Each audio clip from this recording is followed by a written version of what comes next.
a few crumbs for working like a slave all week? Barney works just as hard as you do, but he always comes home cheerful. This is what Barney greeted Betty with last night. What is it? It's a poem he wrote. A poem? Why, the little sneak. He just did it to make me look bad. I got a good mind to break it over his head. Just sit quietly and listen. Okay, I'll listen. Then I'll break it over his head. It says, "To my darling Betty, the day you said that you'd be mine, I made a vow we'd never part. And though I leave for work each day at 9, I take you with me in my heart." Next time he goes to work, it'll be with a lump on his head. There's more. Listen. You're on my mind the whole day through. And when I hear those 5 bells chime, I know that soon I'll be with you, except when I work overtime. Now, isn't that a sweet thought? Yeah, gets me right here. Yeah. And I'm going to do something about it right now. What are you going to do, Fred? Right next door, I'm going to scoot and pop that Barney on the snoot. Don't you dare lay a hand on him, Fred. Oh, hello, Betty. What's the matter with him, Wilma? I don't think Fred appreciates poetry. There, that's finished. All I gotta do is sign it. Oh, hello, pal.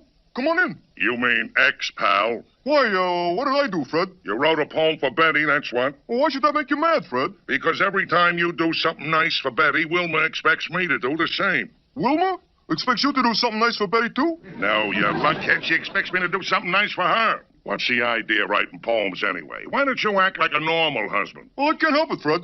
When I got the urge to write poems, I just gotta sit down and write them. As a matter of fact, I stayed up all last night writing the words for a song about you, Fred. About me? Yeah, about something you always say, Fred. Like, I just finished signing it when you come in. Would you like me to read it to you? Go ahead. I'm in a rotten mood anyway. So help me, if I find Fred picking on Barney, I'll really give him a piece of my mind. I hope he isn't. Barney's very sensitive about his poetry. Did you see what I saw? Yes, but I don't believe it. Maybe Fred likes Barney's poetry after all. But I don't believe that either. Well, how do you like it, pal? You stayed up all night to write that? Yeah. Sounds pretty good, huh, Fred? You want to know what I think? Well, sure, Fred. I think you should have stayed in bed. You make better sounds when you snore. Next time you can't sleep, think of a way we can make some money. Writing songs. Brr. Think of the do-re-mi. Think of the do-re-mi. Writing songs. Hey, that's it, Barney. What's it, Fred? We can make a fortune writing songs. Yeah, but Fred, we don't know nothing about the songwriting business. Ah, you kidding. Did I ever do anything unless I knew exactly what I was doing? Well, yeah, Fred. How about the time... Don't be a wise guy. Are you interested in getting rich or starting an argument? But, even if we did write the words, Fred, we don't know nothing about writing music. Well, you can leave that minor detail to the senior partner, me. You gonna write the music, Fred? No, Barney, I'm not. We're gonna have it written for us. Didn't you ever see those ads in the magazines? We write the music to your words. Oh, yeah, Fred. But, don't they charge a lot? Charge? Musicians? That's a laugh. Do you know how many request numbers a musician plays? Well, lots of them, I guess, Fred. Right, and we will simply request a number to go with our words. If we like it, we'll throw them a tip. You get it? I get it, Fred, yeah. And I gotta hand it to you. You sure know all the angles. I'll start writing some words right away. Hold it, Barney, hold it. Before we put down one line, we're going to find out everything there is to know about writing the words to popular songs. And I don't care if it takes the rest of the night to learn. Come on, let's go. Where to, Fred? To get the necessary information. What else? There's only one thing that would make Fred listen to Barney's poetry. He must have hit him, and Fred is unconscious. Wilma! Hey, Wilma! No, he's not unconscious. You ladies better have dinner together tonight. Me and my collaborator are going to the library. Since when did they put them in there? Put what in where? Pool tables in the library. Go ahead, laugh. But remember, he who laughs last, laughs last, laugh last. He who laughs last, laughs... He... And don't you forget it. Well, there it is, Barney. Good old public library. I have been here for years. Hey, let's go in, Fred. I'm anxious to get started. Good evening, Miss. Flintstone's the name. Fred Flintstone. Oh, yes. You've come to return the book you took out.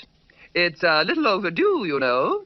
Exactly 11 years and 31 days. My dear madam, it so happens I brought that book back the next day. Oh, what was the name of the book, Fred? How to Improve Your Manners. And it did me no good at all. Obviously. Would you like to read it again? Nah, I want a book on how to write songs.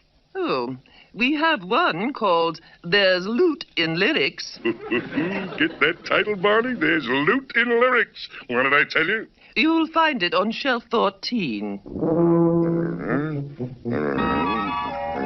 Here's the page I've been looking for. Popular songs people prefer. Mark this down. People who like happy love songs, 40%. People who like sad love songs, 50%. People who like songs about mother, 4%. Hey, mother would be a nice idea to write about, Fred. Teenagers who like songs with words like hooba rooba, tweedledee-dee, etc., 46%. Gee, Fred, that adds up to 140%. You want to be an arithmetic genius or a songwriting genius? Now, let me think. I got it. Oh, what, Fred? I got an idea that's going to rock the musical world.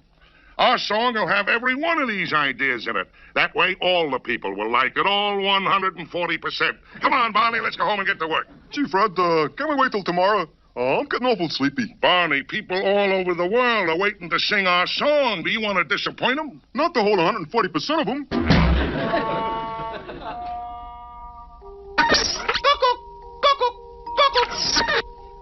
Fred?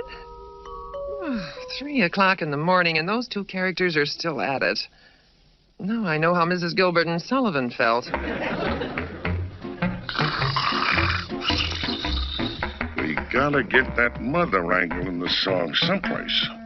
Let me see now. Somebody already wrote a song about my mother's eyes. That leaves only her ears, nose, and throat. How does this sound, Barney? Mother, you're just like a brother to me. Nah, that ain't no good. You got any ideas, Barney? Barney! Oh, I'm sorry, Fred. I was just taking 40 winks. Well, stop winking and start thinking. We need a mother angle in the song. Well, how about my mother's hair used to be orange, but now it's turned to silver. Hey, that's not bad. You think of a lot of words that rhyme with orange and silver, and I'll think of some sad ideas about love. Hey, Pop, it's time to rise and shine. Huh? Why don't you take it this morning, kid? Gee, you mean it, Pop? Yeah, go ahead. Thanks, Pop. Boy, my first big chance. Cock-a-doodle-dilly-doo! Cock-a-doodle-dilly-doo.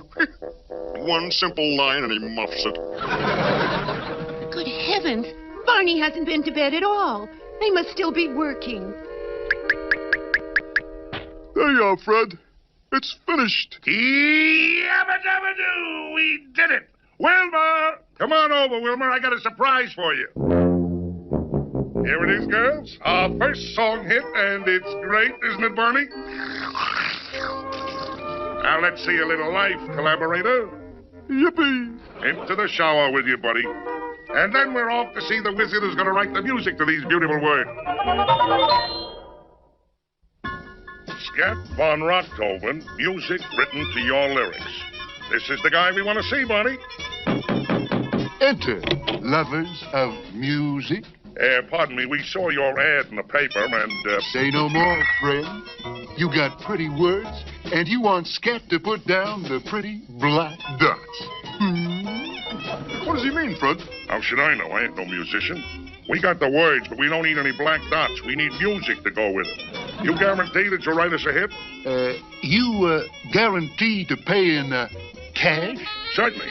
In that case, man, when Scat finishes putting the black dots down, every canary in town will be straining her tonsils, wailing your words. Boy, that guy Scat sure knows how to write music, Barney. When he played our song, I got a lump in my throat. See, I don't know, Fred. When he played our song, I got a lump in the pit of my stomach. Yeah, you just don't appreciate good melody, Barney. I'm telling you, it's great. Well, if you say so, Fred.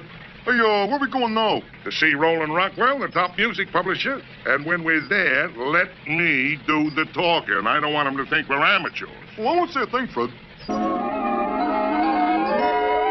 May I help you, gentlemen? We